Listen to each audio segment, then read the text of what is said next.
बहुत ही प्यारे बच्चों, ਅੱਜ ਆਪਾਂ ਆਧੁਨਿਕ ਪੰਜਾਬੀ ਕਾਵ ਝਲਕਾਂ ਤੇ ਇਤਿਹਾਸ ਪੁਸਤਕ ਦੇ ਵਿੱਚ ਦਰਜ ਸ਼੍ਰੀ ਗੁਰੂ ਅੰਗਦ ਦੇਵ ਜੀ ਦੀਆਂ ਪਵਿੱਤਰ ਰਚਨਾਵਾਂ ਪੜ੍ਹਾਂਗੇ ਬੱਚਿਓ, ਜੋ ਕਿ ਗੁਰਮਤਿ ਕਾਵ ਦੇ ਵਿੱਚ ਦਰਜ ਹਨ। ਪਰ ਉਸ ਤੋਂ ਪਹਿਲਾਂ ਮੈਂ ਆਪ ਜੀ ਦੀ ਜੋ ਜ਼ਿੰਦਗੀ ਹੈ ਨਾ, ਉਸ ਦੇ ਬਾਰੇ ਤੁਹਾਨੂੰ ਕੁਝ ਗੱਲਾਂ ਦੱਸਾਂਗੀ ਬੱਚਿਓ। ਸ਼੍ਰੀ ਗੁਰੂ ਅੰਗਦ ਦੇਵ ਜੀ ਸਿੱਖਾਂ ਦੇ ਦੂਜੇ ਗੁਰੂ ਹੋਏ ਹਨ। ਆਪ ਦਾ ਪਹਿਲਾ ਨਾਂ ਭਾਈ ਲਹਿਣਾ ਜੀ ਸੀ। ਗੁਰੂ ਅੰਗਦ ਦੇਵ ਜੀ ਦਾ ਜਨਮ ਪਿੰਡ ਮੱਤੇ ਦੀ ਸਰਾਂ, ਜ਼ਿਲ੍ਹਾ ਫਿਰੋਜ਼ਪੁਰ ਵਿੱਚ ਭਾਈ ਫੇਰੂਮੱਲ ਜੀ ਦੇ ਘਰ ਹੋਇਆ। 28 ਵਰ੍ਹੇ ਦੀ ਉਮਰ ਵਿੱਚ ਆਪ ਦਾ ਸੰਪਰਕ ਸ਼੍ਰੀ ਗੁਰੂ ਨਾਨਕ ਦੇਵ ਜੀ ਨਾਲ ਹੋਇਆ ਅਤੇ ਆਪ ਗੁਰੂ ਨਾਨਕ ਦੇਵ ਜੀ ਦੇ ਅਨੰਨ ਭਗਤ ਬਣ ਗਏ। ਆਪ ਦੀ ਨਿਮਰਤਾ, ਲਗਨ ਅਤੇ ਸੇਵਾ ਭਾਵ ਨੂੰ ਦੇਖ ਕੇ ਗੁਰੂ ਨਾਨਕ ਦੇਵ ਜੀ ਨੇ ਆਪ ਨੂੰ ਗੁਰਗੱਦੀ ਸੌਂਪ ਦਿੱਤੀ। ਆਪ ਨੇ ਪੰਜਾਬੀ ਬੋਲੀ ਅਤੇ ਗੁਰਮੁਖੀ ਲਿਪੀ ਸਿਖਾਈ ਅਤੇ ਉਸ ਦਾ ਪ੍ਰਚਾਰ ਅਤੇ ਪਸਾਰ ਕੀਤਾ। ਆਪ ਦੀ ਸਾਰੀ ਰਚਨਾ ਸਲੋਕਾਂ ਦੇ ਰੂਪ ਵਿੱਚ ਹੈ। ਇਹ ਸਲੋਕ ਗਿਣਤੀ ਵਿੱਚ 62 ਹਨ ਅਤੇ ਸ੍ਰੀ ਗੁਰੂ ਗ੍ਰੰਥ ਸਾਹਿਬ ਵਿੱਚ ਆਈਆਂ ਵੱਖ-ਵੱਖ ਵਾਰਾਂ ਵਿੱਚ ਦਰਜ ਹਨ। ਬਾਣੀ ਦਾ ਮੁੱਖ ਵਿਸ਼ਾ ਗੁਰੂ ਭਗਤੀ ਅਤੇ ਸੇਵਾ ਭਾਵ ਹੈ। ਆਪ ਨੇ ਆਪਣੀ ਬਾਣੀ ਰਾਹੀਂ ਸੁਚੱਜਾ ਜੀਵਨ ਜਿਉਣ ਅਤੇ ਬੜੀ ਹੀ ਸੌਖੀ ਅਤੇ ਸਾਦਾ ਬੋਲੀ ਵਿੱਚ ਸੁਝਾਅ ਦਿੱਤੇ ਹਨ। ਕਈ ਤੁਕਾਂ ਨੂੰ ਤਾਂ ਆਮ ਲੋਕ ਆਮ ਬੋਲਚਾਲ ਵਿੱਚ ਅਖੌਤਾਂ ਵਾਂਗ ਹੀ ਪ੍ਰਯੋਗ ਕਰਦੇ ਹਨ। ਹਥਲੇ ਕਾਵਿ ਸੰਗ੍ਰਹਿ ਵਿੱਚ ਸ਼ਾਮਿਲ ਕੀਤੇ ਗਏ ਸਲੋਕਾਂ ਵਿੱਚ ਆਪ ਨੇ ਪਰਮਾਤਮਾ ਪ੍ਰਤੀ ਸੱਚਾ ਪ੍ਰੇਮ, ਲਗਨ ਅਤੇ ਜੀਵਨ ਨੀਤੀ ਦੇ ਕੁਝ ਨੁਕਤੇ ਦੱਸੇ ਹਨ।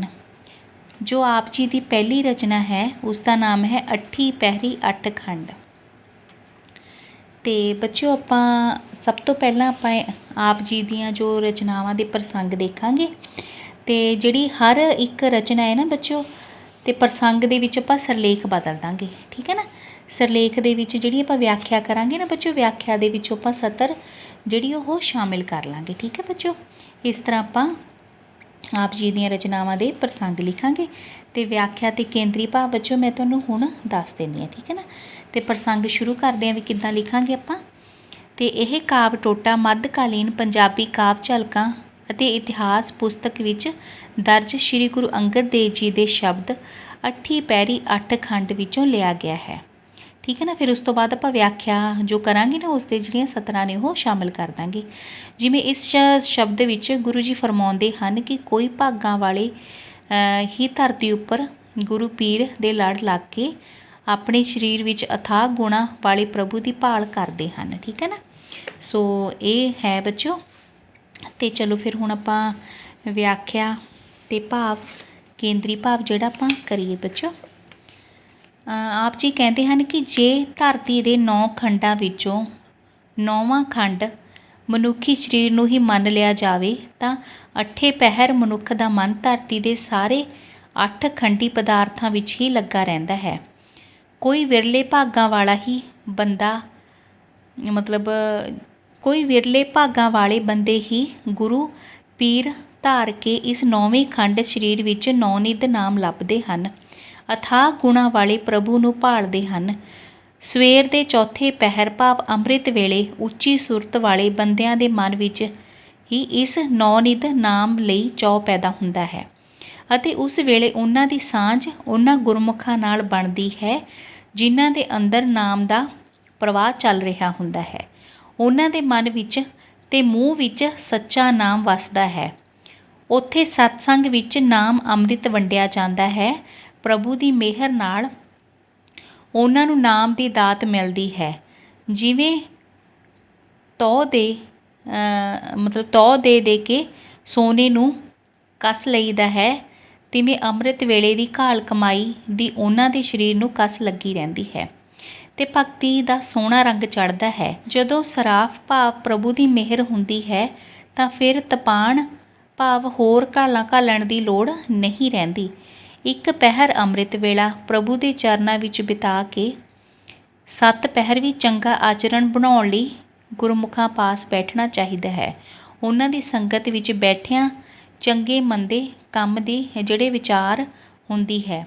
ਝੂਠ ਦੀ ਪੂੰਜੀ ਘਟਦੀ ਹੈ ਕਿਉਂਕਿ ਉਸ ਸੰਗਤ ਵਿੱਚ ਖੋਟੇ ਕੰਮਾਂ ਨੂੰ ਸੁੱਟ ਦਈਦਾ ਹੈ ਅਤੇ ਖਰੇ ਕੰਮਾਂ ਦੀ ਸ਼ਲਾਘਾ ਕੀਤੀ ਜਾਂਦੀ ਹੈ।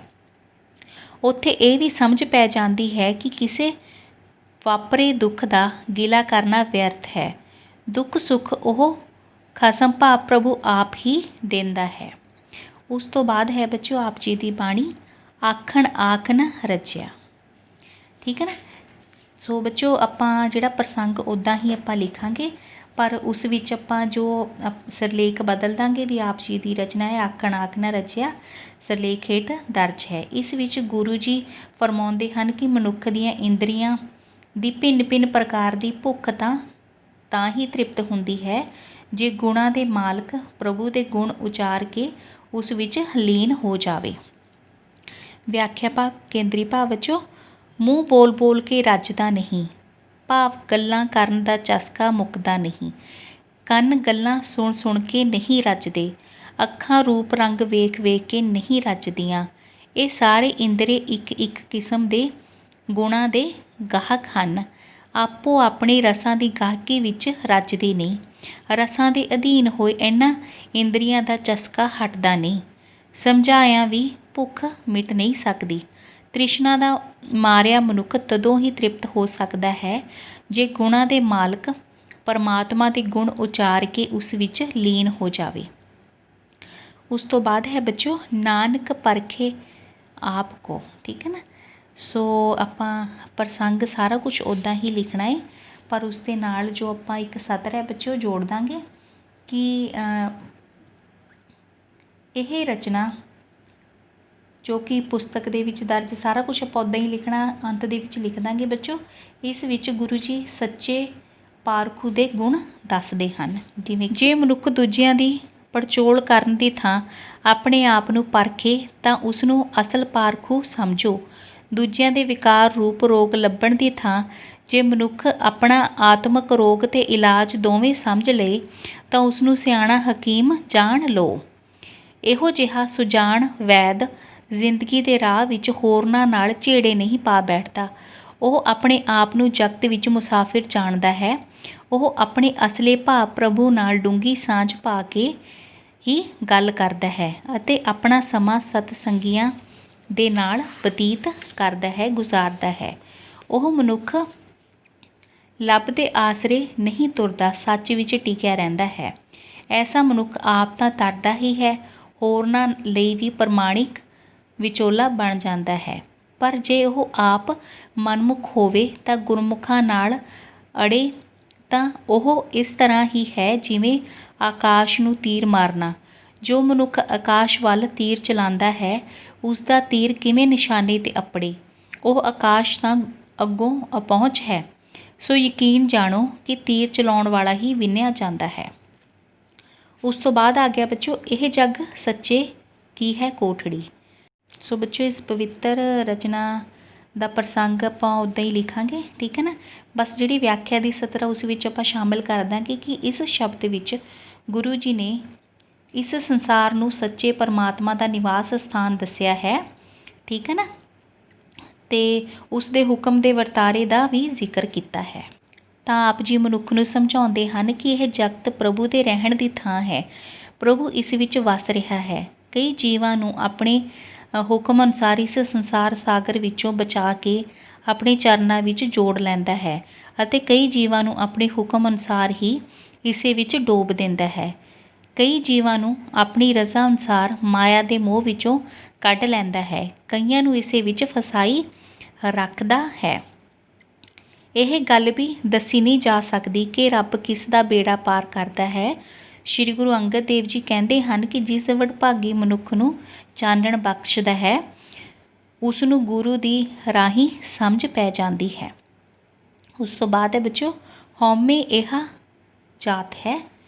ਸੋ ਇਹ ਜੋ ਪਵਿੱਤਰ ਰਚਨਾ ਹੈ ਬੱਚਿਓ ਪਵਿੱਤਰ ਬਾਣੀ ਹੈ। ਪ੍ਰਸੰਗ ਦੀ ਜੋ ਵਿਆਖਿਆ ਦੀ ਆਪਾਂ ਸਤਰ ਕਰਦੇ ਹਾਂ ਆਪਾਂ ਕਿਵੇਂ ਲਿਖਾਂਗੇ ਕਿ ਇਸ ਪਵਿੱਤਰ ਬਾਣੀ ਵਿੱਚ ਗੁਰੂ ਜੀ ਨੇ ਹਉਮੈ ਦੇ ਸਰੂਪ ਅਤੇ ਚਰਿੱਤਰ ਦੇ ਇਲਾਜ ਦਾ ਉਲੇਖ ਕੀਤਾ ਹੈ। ਵਿਆਖਿਆ ਅਤੇ ਕੇਂਦਰੀ ਭਾਵ ਆਪਾਂ ਕਿੱਦਾਂ ਲਿਖਾਂਗੇ ਬੱਚਿਓ। ਹਉਮੈ ਦਾ ਸੁਭਾਅ ਇਹੀ ਹੈ, ਭਾਵ ਜੇ ਰੱਬ ਨਾਲੋਂ ਵੱਖਰੀ ਆਪਣੱਤ ਬਣੀ ਰਹੇ ਤਾਂ ਉਸ ਦਾ ਸਿੱਟਾ ਇਹੀ ਨਿਕਲਦਾ ਹੈ ਕਿ ਜੀਵ ਉਹੀ ਕੰਮ ਕਰਦੇ ਹਨ ਜਿਨ੍ਹਾਂ ਨਾਲ ਇਹ ਵੱਖਰੀ ਹੋਂਦ ਟਿਕੀ ਰਹੇ।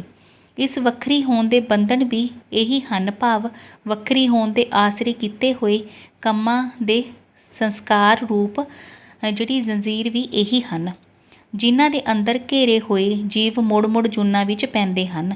ਸੁੱਤੇ ਹੀ ਮਨ ਵਿੱਚ ਪ੍ਰਸ਼ਨ ਉੱਠਦਾ ਹੈ ਕਿ ਜੀਵ ਦਾ ਇਹ ਅੱਡਰੀ ਹਸਤੀ ਵਾਲਾ ਭਰਮ ਕਿੱਥੋਂ ਪੈਦਾ ਹੁੰਦਾ ਹੈ ਅਤੇ ਕਿਸ ਤਰੀਕੇ ਨਾਲ ਇਹ ਦੂਰ ਹੋ ਸਕਦਾ ਹੈ। ਇਸ ਦਾ ਉੱਤਰ ਇਹੀ ਹੈ ਕਿ ਇਹ ਵੱਖਰੀ ਸ਼ਖਸੀਅਤ ਬਣਾਉਣ ਵਾਲੇ ਰੱਬ ਦਾ ਹੀ ਹੁਕਮ ਹੈ ਅਤੇ ਜੀਵ ਪਿਛਲੇ ਕੀਤੇ ਹੋਏ ਕੰਮਾਂ ਦੇ ਸੰਸਕਾਰਾਂ ਅਨੁਸਾਰ ਮੁੜ ਉਹਨਾਂ ਹੀ ਕੰਮਾਂ ਨੂੰ ਕਰਨ ਵੱਲ ਦੌੜਦੇ ਹਨ, ਪਰ ਪਹਿਲੀ ਹੀ ਸ਼ਖਸੀਅਤ ਨੂੰ ਕਾਇਮ ਰੱਖਣ ਵਾਲੇ ਕੰਮ ਕਰਨਾ ਲੋਚਦੇ ਹਨ। ਇਹ ਹਉਮੈ ਇੱਕ ਲੰਮਾ ਰੋਗ ਹੈ, ਪਰ ਇਹ ਲਾ ਇਲਾਜ ਨਹੀਂ ਹੈ। ਜੇ ਪ੍ਰਭੂ ਆਪਣੀ ਮਿਹਰ ਕਰੇ ਤਾਂ ਜੀਵ ਗੁਰੂ ਦੇ ਸ਼ਬਦ ਕਮਾਉਂਦੇ ਹਨ। ਇਸ ਤਰੀਕੇ ਨਾਲ, ਭਾਵ ਗੁਰੂ ਦਾ ਸ਼ਬਦ ਕਮਾਉਣ ਨਾਲ ਹਉਮੈ ਰੂਪੀ ਦੀਰਘ ਰੋਗ ਤੋਂ ਪੈਦਾ ਹੋਏ ਜਿਹੜੇ ਦੁੱਖ ਨੇ ਉਹ ਦੂਰ ਸਾਡੇ ਤੋਂ ਹੋ ਜਾਂਦੇ ਹਨ। ਸੋ ਬੱਚਿਓ, ਇਹ ਸਨ ਆਪ ਜੀ ਦੀਆਂ ਜੋ ਬਹੁਤ ਹੀ ਪਾਵਨ ਪਵਿੱਤਰ ਬਾਣੀਆਂ। ਸੋ ਹੁਣ ਆਪਾਂ ਪ੍ਰਸ਼ਨ ਉੱਤਰ ਕਰਦੇ ਹਾਂ ਬੱਚੋ।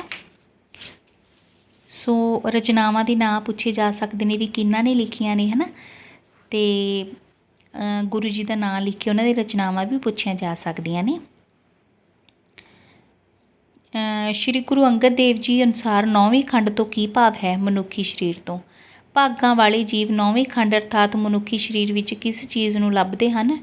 ਨੌਨਿਤ ਨਾਮ ਨੂੰ। ਭਾਗਾਂ ਵਾਲੇ ਜੀਵ ਮਨੁੱਖੀ ਸਰੀਰ ਵਿੱਚ ਨੌਨਿਤ ਨਾਮ ਨੂੰ ਕਿਸ ਦਾ ਸਹਾਰਾ ਲੈ ਕੇ ਲੱਭਦੇ ਹਨ? ਗੁਰੂ ਪੀਰ ਦਾ। ਅੱਠੀ ਪਹਿਰੀ ਅੱਠਖੰਡ ਬਾਣੀ ਵਿੱਚ ਗੁਰੂ ਜੀ ਨੇ ਦਰਿਆਵਾਂ ਸ਼ਬਦ ਕਿਹਨਾਂ ਲਈ ਵਰਤੇ ਹਨ? ਗੁਰਮੁਖਾਂ ਲਈ। ਗੁਰਮੁਖਾਂ ਦੇ ਸਤਸੰਗ ਵਿੱਚ ਕੀ ਵੰਡਿਆ ਜਾਂਦਾ ਹੈ? ਨਾਮ ਅੰਮ੍ਰਿਤ। ਅੱਠੀ ਪਹਿਰੀ ਅੱਠਖੰਡ ਬਾਣੀ ਵਿੱਚ ਗੁਰੂ ਜੀ ਨੇ ਸਰਾਫ ਕਿਸ ਨੂੰ ਕਿਹਾ ਹੈ? ਪਰਮਾਤਮਾ ਨੂੰ। ਚੰਗੇ ਮੰਦੇ ਕੰਮਾਂ ਦੀ ਵਿਚਾਰ ਕਿੱਥੇ ਹੁੰਦੀ ਹੈ? ਤੇ ਸਤਸੰਗ ਵਿੱਚ। ਠੀਕ ਗੱਲ ਦੱਸੋ ਬੱਚੋ। ਪਰਮਾਤਮਾ ਦਾ ਨਾਮ ਲੈਣ ਵਾਲੇ ਅੰਮ੍ਰਿਤ ਵੇਲੇ ਨਹੀਂ ਉੱਠਦੇ? ਗਲਤ। ਸਤਸੰਗ ਵਿੱਚ ਨਾਮ ਅੰਮ੍ਰਿਤ ਨਹੀਂ ਵੰਡਿਆ ਜਾਂਦਾ? ਗਲਤ। ਮੂੰਹ ਦਾ ਕਿਹੜਾ ਚਸਕਾ ਨਹੀਂ ਮੁੱਕਦਾ? ਬੋਲਣ ਦਾ। ਕੰਨ ਦਾ ਸੁਣਨ ਦਾ। ਅੱਖਾਂ ਦਾ ਦੇਖਣ ਦਾ। ਤ੍ਰਿਸ਼ਨਾ ਦਾ ਮਾਰਿਆ ਮਨੁੱਖ ਕਦੋਂ ਰੱਜਦਾ ਹੈ? ਠੀਕ ਹੈ ਨਾ, ਪਰਮਾਤਮਾ ਦੇ ਗੁਣਾਂ ਨੂੰ ਉਚਾਰ ਕੇ। ਆਖਣ ਆਖ ਨਾ ਰੱਜਿਆ ਬਾਣੀ ਵਿੱਚੋਂ ਸਾਨੂੰ ਕੀ ਸਿੱਖਿਆ ਮਿਲਦੀ ਹੈ? ਪਰਮਾਤਮਾ ਦੀ ਸਿਫਤ ਸਲਾਹ ਕਰਨ ਦੀ। ਸਾਡੀਆਂ ਇੰਦਰੀਆਂ ਕਿੰਨੇ ਪ੍ਰਕਾਰ ਦੇ ਰਸਾਂ ਦੀਆਂ ਗਾਹਕ ਹਨ? ਭਿੰਨ ਭਿੰਨ ਪ੍ਰਕਾਰ ਦੇ। ਤ੍ਰਿਸ਼ਨਾ ਦਾ ਮਾਰਿਆ ਮਨੁੱਖ ਪਰਮਾਤਮਾ ਦੇ ਗੁਣ ਉਚਾਰ ਕੇ ਰੱਜਦਾ ਹੈ। ਇਹ ਗਲਤ ਹੈ ਕਿ ਸਹੀ? ਸਹੀ। ਅਤੇ ਅਸਲ ਪਾਰਖੂ ਕੌਣ ਹੁੰਦਾ ਹੈ? ਜਿਹੜਾ ਆਪਣੇ ਆਪ ਨੂੰ ਪਰਖੇ। ਜਿਹੜਾ ਮਨੁੱਖ ਦੂਜਿਆਂ ਦੀ ਪੜਚੋਲ ਕਰਦਾ ਹੈ ਉਹ ਅਸਲ ਪਾਰਖੂ ਹੁੰਦਾ ਕਿ ਨਹੀਂ? ਨਹੀਂ। ਮਨੁੱਖ ਦੇ ਰੋਗ ਅਤੇ ਉਸ ਦੇ ਇਲਾਜ ਦੋਹਾਂ ਨੂੰ ਬੁੱਝਣ ਵਾਲਾ ਕੌਣ ਹੁੰਦਾ ਹੈ? ਸਿਆਣਾ ਹਕੀਮ। ਜੇ ਮਨੁੱਖ ਆਕਾਸ਼ ਵੱਲ ਤੀਰ ਮਾਰਦਾ ਹੈ ਤਾਂ ਉਹ ਕਿਸ ਨਿਸ਼ਾਨੇ 'ਤੇ ਪਹੁੰਚਦਾ ਹੈ? ਕਿਸੇ ਉੱਤੇ ਵੀ ਨਹੀਂ। ਠੀਕ ਆ। ਆਕਾਸ਼ ਵੱਲ ਤੀਰ ਚਲਾਉਣ ਵਾਲਾ ਕੌਣ ਬਿੰਨਿਆ ਜਾਂਦਾ ਹੈ? ਜੋ ਤੀਰ ਚਲਾਉਂਦਾ ਹੈ। ਮਨੁੱਖ ਨੂੰ ਦੂਜਿਆਂ ਦੀ ਪੜਚੋਲ ਕਰਨੀ ਚਾਹੀਦੀ ਹੈ, ਉਹ ਅਸਲੀ ਮਨੁੱਖ ਹੈ? ਗਲਤ। ਅਤੇ ਸ਼੍ਰੀ ਗੁਰੂ ਅੰਗਦ ਦੇਵ ਜੀ ਇਸ ਵਿੱਚ ਜੱਗ ਨੂੰ ਕਿਸ ਦੀ ਕੋਠੜੀ ਕਹਿੰਦੇ ਹਨ? ਸੱਚੇ ਪਰਮਾਤਮਾ ਨੂੰ। ਇਹ ਸੰਸਾਰ ਵਿੱਚ ਕੌਣ ਵਸ ਰਿਹਾ ਹੈ? ਪਰਮਾਤਮਾ। ਪਰਮਾਤਮਾ ਦੇ ਭਾਣੇ ਦੀ ਕਿਸ ਦੇ ਰਾਹ ਮਤਲਬ ਲੱਗ ਕੇ ਸਮਝ ਪੈਂਦੀ ਹੈ? ਕਿਸ ਦੇ ਰਾਹੀਂ ਸਮਝ ਪੈਂਦੀ ਹੈ? ਗੁਰੂ ਦੇ। ਠੀਕ ਹੈ ਨਾ। ਪਰਮਾਤਮਾ ਦਾ ਹੁਕਮ ਜਿਹੜਾ ਹੁੰਦਾ ਹੈ ਉਸ ਨਾਲ ਜੀਵਾਂ ਨੂੰ ਸੰਸਾਰ ਸਾਗਰ ਵਿੱਚੋਂ ਆਪਣੇ ਚਰਨਾਂ ਨਾਲ ਜੋੜ ਲੈਂਦਾ ਹੈ। ਸਹੀ। ਪਰਮਾਤਮਾ ਆਪਣੇ ਹੁਕਮ ਨਾਲ ਕਈ ਜੀਵਾਂ ਨੂੰ ਸੰਸਾਰ ਸਾਗਰ ਵਿੱਚੋਂ ਆਪਣੇ ਚਰਨਾਂ ਨਾਲ ਜੋੜ ਲੈਂਦਾ ਹੈ। ਸਹੀ। ਇਹ ਗੱਲ ਆਖੀ ਜਾ ਸਕਦੀ ਹੈ ਕਿ ਰੱਬ ਕਿਸ ਦਾ ਬੇੜਾ ਪਾਰ ਕਰਦਾ ਹੈ ਅਤੇ ਕਿਸ ਦਾ ਨਹੀਂ? ਗਲਤ। ਹਉਮੈ ਕਿਹੋ ਜਿਹਾ ਰੋਗ ਹੈ? ਲੰਮਾ। ਦੀਰਘ ਮਤਲਬ ਲੰਮਾ। ਹਉਮੈ ਰੋਗ ਲਾ ਇਲਾਜ ਹੈ? ਗਲਤ। ਕਿਸ ਦੀ ਕਿਰਪਾ ਨਾਲ ਮਨੁੱਖੀ ਜੀਵ ਗੁਰੂ ਦੇ ਸ਼ਬਦ ਨੂੰ ਕਮਾਉਂਦੇ ਹਨ? ਅਕਾਲ ਪੁਰਖ ਦੀ। ਜਦੋਂ ਅਕਾਲ ਪੁਰਖ ਦੀ ਮਿਹਰ ਹੋ ਜਾਂਦੀ ਹੈ ਤਾਂ ਜੀਵ ਕੀ ਕਮਾਉਂਦੇ ਹਨ? ਗੁਰੂ ਸ਼ਬਦ। ਹਉਮੈ ਰੂਪ ਰੋਗ ਨੂੰ ਗੁਰੂ ਦੇ ਸ਼ਬਦ ਰਾਹੀਂ ਠੀਕ ਕੀਤਾ ਜਾ ਸਕਦਾ ਹੈ। ਸਹੀ। ਅਤੇ ਗੁਰੂ ਅੰਗਦ ਦੇਵ ਜੀ ਅਨੁਸਾਰ ਹਉਮੈ ਨੂੰ ਕਿਵੇਂ ਦੂਰ ਕੀਤਾ ਜਾ ਸਕਦਾ ਹੈ? ਗੁਰੂ ਦੇ ਸ਼ਬਦ ਨੂੰ ਕਮਾ ਕੇ। ਅਤੇ ਇਹ ਸਨ ਬੱਚੋ ਆਪ ਜੀ ਦੀਆਂ ਰਚਨਾਵਾਂ ਦੀ ਵਿਆਖਿਆ ਅਤੇ ਕੇਂਦਰੀ ਭਾਵ ਅਤੇ ਪ੍ਰਸ਼ਨ ਉੱਤਰ। ਅਤੇ ਉਚਾਰਨ ਦੌਰਾਨ ਹੋਈਆਂ ਭੁੱਲਾਂ ਲਈ ਮੈਂ ਮਾफ़ੀ ਚਾਹੁੰਦੀ ਹਾਂ ਅਤੇ ਮੈਨੂੰ ਉਮੀਦ ਹੈ ਕਿ ਤੁਹਾਨੂੰ ਸਮਝ ਆਏ ਹੋਣਗੇ ਬੱਚੋ ਕੇਂਦਰੀ ਭਾਵ ਅਤੇ ਪ੍ਰਸ਼ਨ ਉੱਤਰ। ਔਰ ਸੁਣਨ ਅਤੇ ਸਮਝਣ ਲਈ ਤੁਹਾਡਾ ਬਹੁਤ ਬਹੁਤ ਧੰਨਵਾਦ ਬੱਚੋ।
ਕੀਤਾ ਹੈ ਅਤੇ ਉਸ ਨੂੰ ਆਪਣੀ ਰਚਨਾ ਦਾ ਵਿਸ਼ਾ ਬਣਾਇਆ ਹੈ।